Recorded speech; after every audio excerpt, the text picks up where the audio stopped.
witnessing a moment that I think is significant. I have noticed over the last few years that I want to breathe less and less. Now, some of this happened with my trauma related to the Human Awareness Institute, and so that made sense because, when I was in 5 times more pain physiologically and psychologically than I'd been in my life up till that point, as a sudden spike, and met with a certain amount of cruelty and walls in response to that pain, I could understand not wanting to breathe. But over the last 3 or 4 years, that feeling of not wanting to breathe in some ways has intensified. And I'll wake up and I'll be breathing shallowly, and I don't want to breathe more. I don't want to. It's like, where would that come from?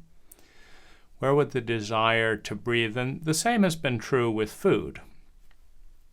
At the same time, there's a certain clawing energy that's saying, I need something, there's not enough. There's also a sense I don't want to eat. I don't want to eat life.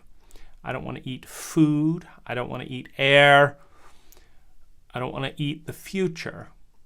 I don't want what I'm afraid of, what's inside, what's outside. I don't want that relationship. And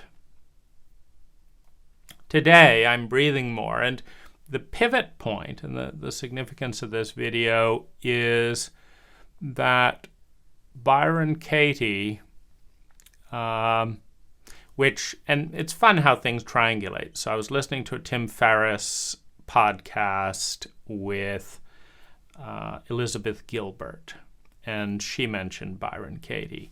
Then I was listening to a Tim Ferriss podcast by Jim Deathmore, author of the 15 Commitments, and he was talking about Byron Katie. And so as I finished so I contacted Jim Deathmore. That seems to have disappeared as a coaching thing. I haven't heard back from that. But as I was coming to the end of his book, I ordered Byron Katie's book, The Work, which I had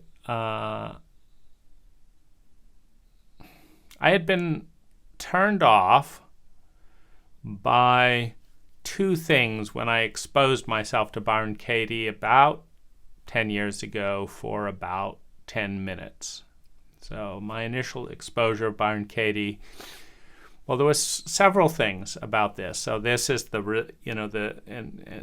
what obscured Byron Katie. And I think there's a problem with every system and there's a benefit of every system. And because there's a benefit to every system and because there's a problem or a flaw in every system, there's a wonderful gift, because you cannot get trapped in a system, however beautiful, or you stop growing. There's no life. Life comes from transcendence of the system. And so, one of the gifts of this dichotomy between the benefit and the flaw is that if it's not the right system for you at that time, you can use the flaw not to enter it. Or you can use also, if it was the system to enter at a certain time, you can use the flaw to transcend the system or reject the system. So you can enter a system seeing its benefit, develop its benefit, and at some point where it's not taking you forward with the same leaps and bounds that it was initially, you can discard the system. And you can't discard a system with a system of thinking that says this is the best system there is.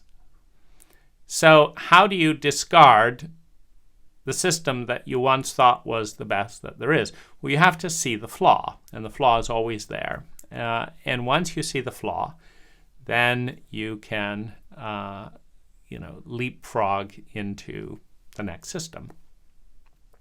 So the flaw with Byron Katie were two things. I had been approached multiple times about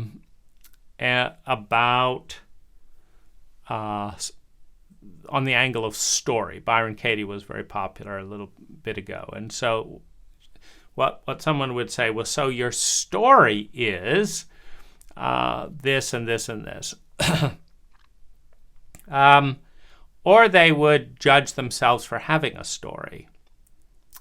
And anyway, so the problem I had with that whole story theme is like, okay, so let's say we translate all of our beliefs, all of our thoughts, all of our projections, all of our whatever into stories.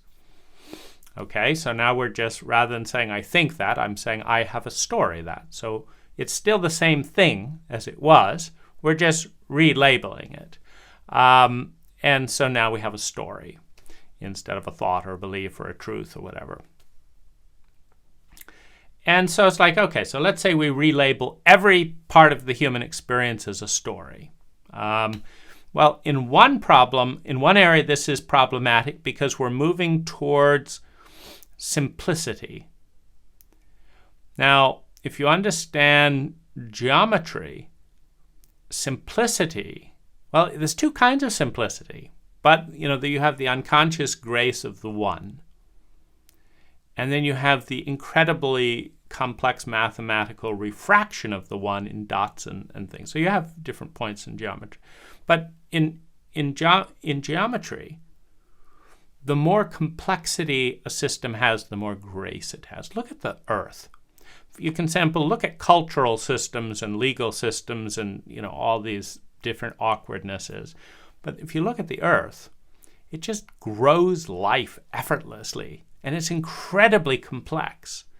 It'll just throw out 1,000 options and see which one connects and grows with the other options and becomes the new thing, and the others just disappear and become part of the new system. All energy is reinvested in itself. No energy is created or destroyed, physics teaches us. It just changes.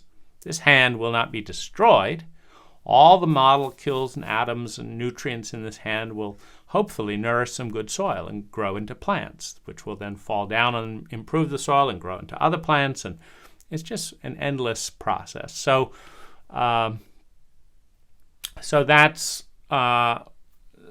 complexity tends to lead towards grace. Simplicity, either or simplicity, is one of the friction points. It's very difficult. It's like a totalitarian state.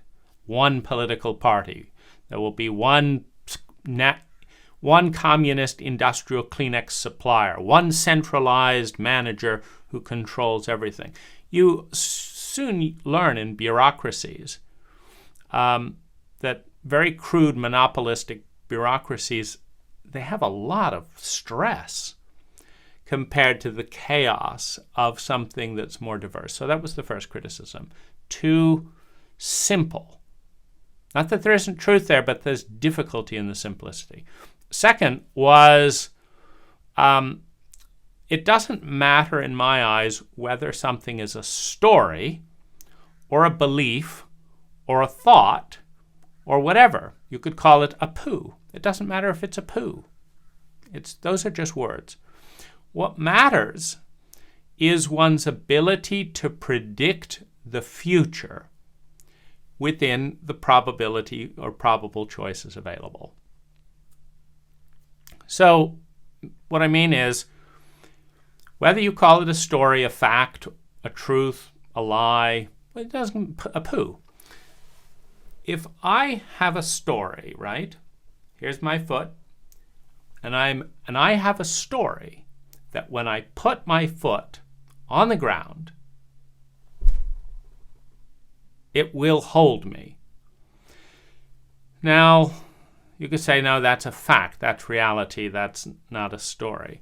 I could say I have a story that the floor is reliable.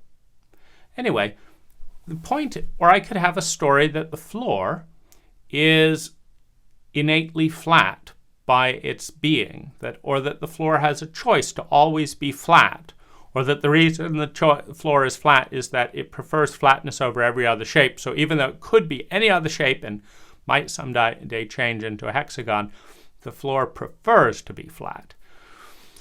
Now, none of that matters that much if the goal is to decide whether to put my floor based on the assumption that the floor is flat.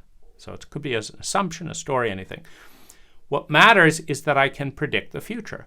Because if I know that the floor will hold me, I can focus on this video.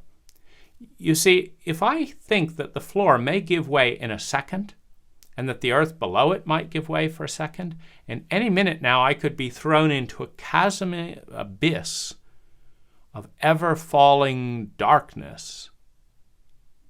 Oh, it's terrifying, right? Well, I can't make a creative video if I have a story like that. And I can't have a creative video if this, like, oh, that could happen. Oh, my goodness. That grabs you. But if the story is that the floor is flat and stable, and the floor is flat and stable, then I can be making this video rather than wondering what's going to happen with the floor. And if my story is that ceilings stay the same during most videos, again, I don't have to look at the ceiling. I can look here. So, in other words, the point is that whatever it is you call it, what matters is its consistency or integrity with the future. If I have a story that you're going to show up for me by being on time at a really critical moment so I can catch my plane, and that story is correct the vast majority of the time, then it's a good story to have, that you will show up to take me to the plane. Because otherwise, if I have that story and you show up 10% of the time, I'm going to spend thousands of dollars on flights. It's going to take 10 visits, right? I'm going to make a flight, $2,000. I'm going to wait at the curb for you, and you're going to show up an hour late, and I'll miss that plane. So then I'm going to get another plane, right? If you're 10% accurate, then I'm going to spend $20,000 on plane tickets to get one ticket, and delays 90% of the time. Now, I don't want delays in $20,000 price tickets. So the fact that I know whether you're actually 90% there or 10% there is really useful knowledge to create a better future. If I can create a better future based on accurate knowledge, my well-being goes up. If my well-being goes up, I'm winning. That's the entire game of life, is to feel sustainably better and avoid feeling chronically worse. So that's the game. Now, so that's really the thing. We invent beliefs, stories, expectations, whatever you call them. We invent an ability to anticipate the future.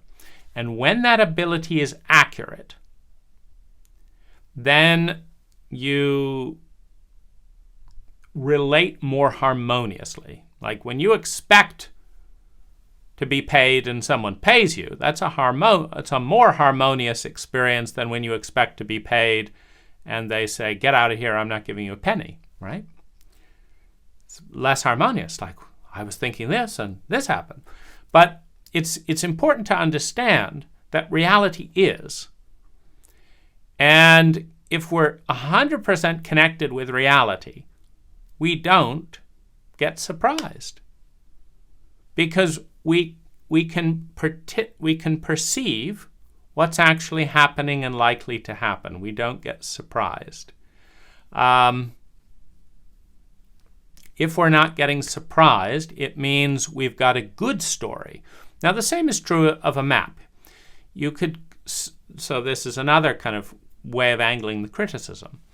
You can say that the map is not reality.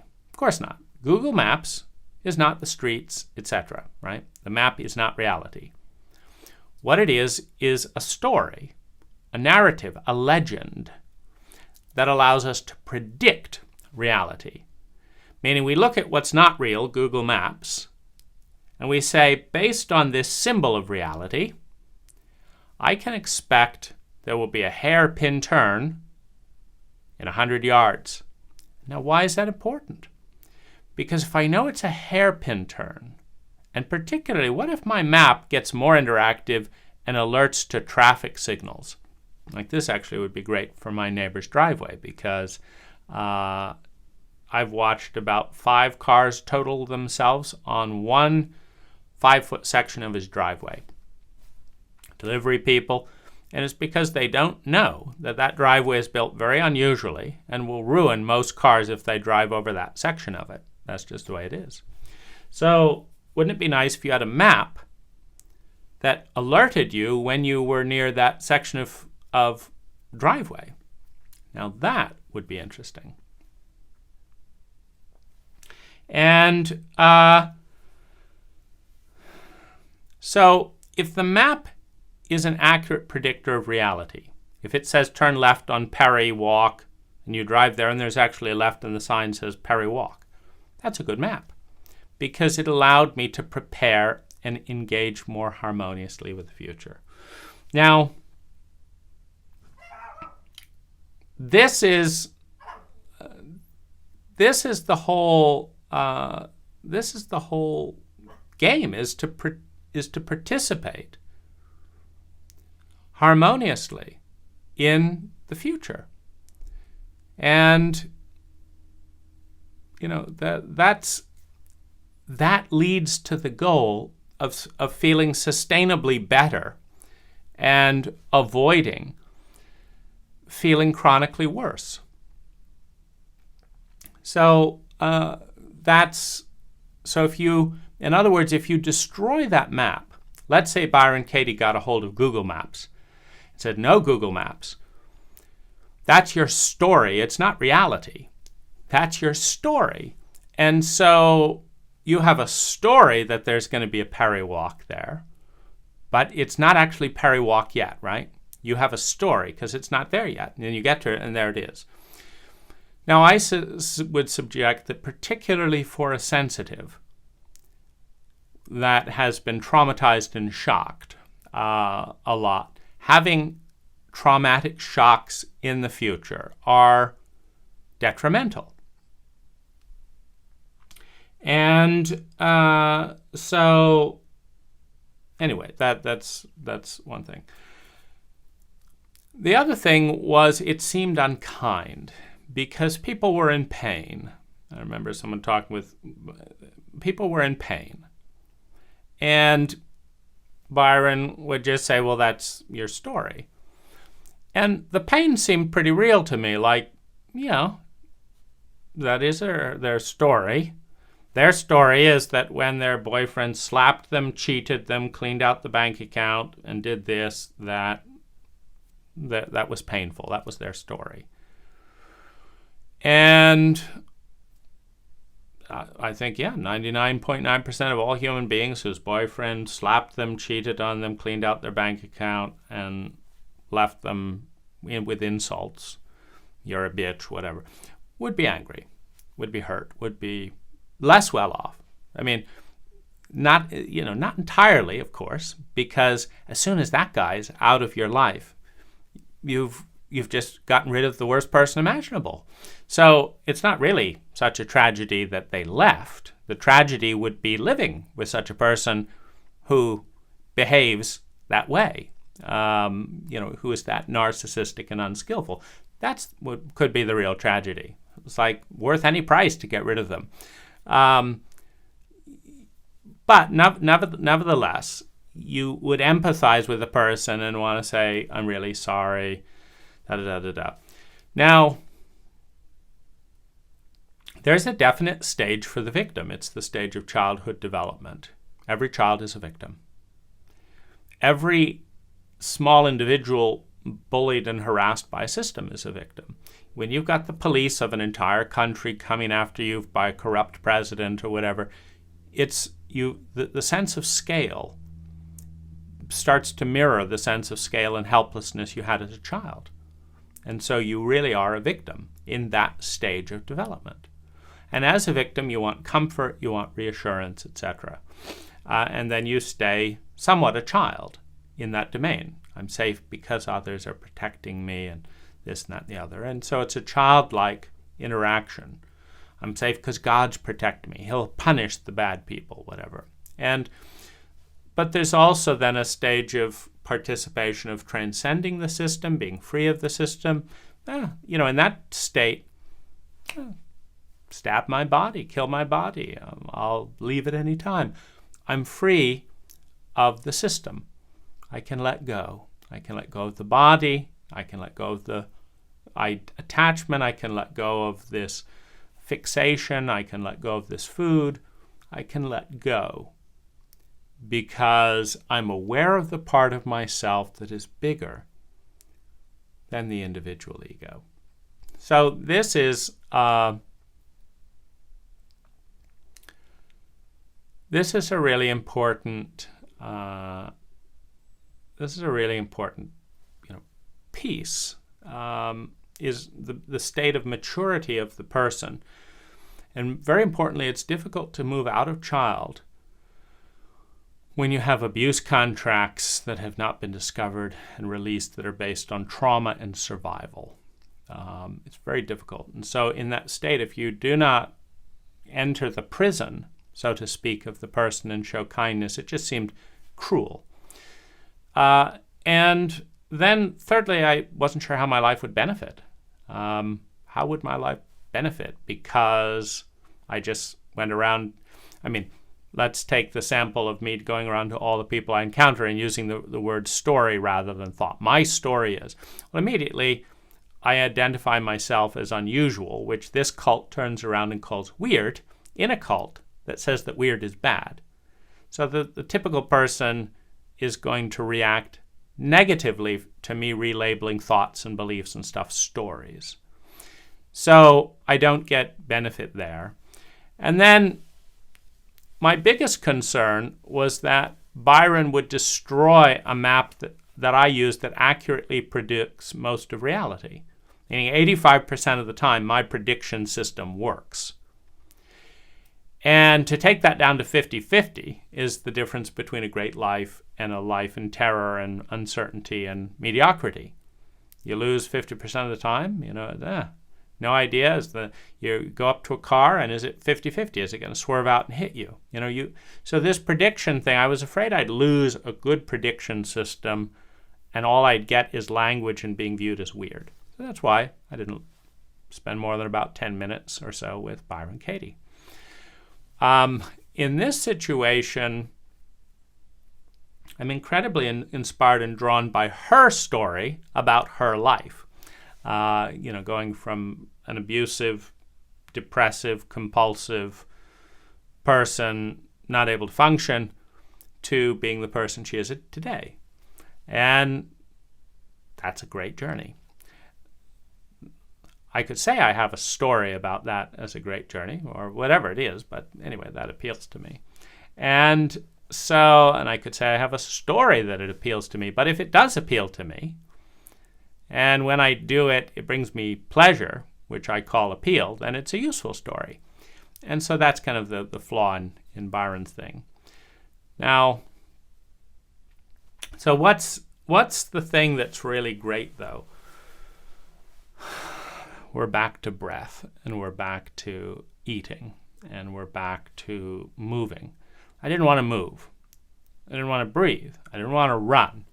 I didn't want to do anything that would raise the energy. And I think that this probably ties in with abuse, etc., and expecting to die if I exist or rock the boat, etc. And so there's a lot of that energy.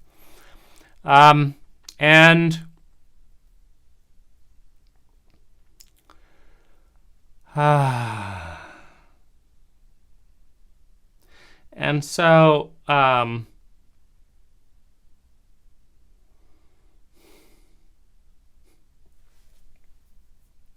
yesterday, I ran for the first time, while listening to Byron Katie and Jim Deathmore. I actually listened to Byron Katie for about 30 minutes, and then I ran.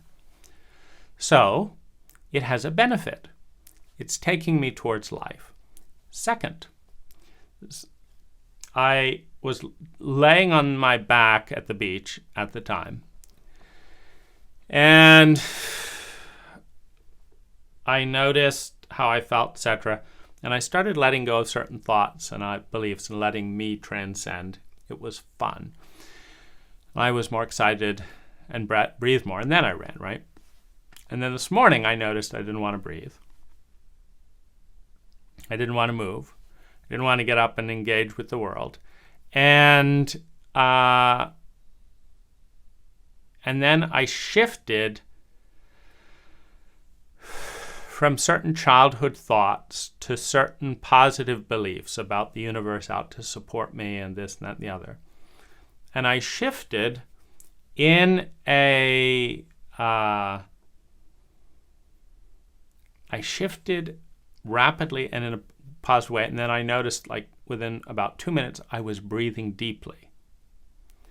So that's my attraction to Byron Katie. I want to find, I want to find the process into, breathing deeply, eating, and then I wanted to eat more after that. So I went and had a nice feast at the local Thai place. And I enjoyed being out in nature. This is a significant distinction. And my story is that Byron Katie's The Work can bring some beautiful insights.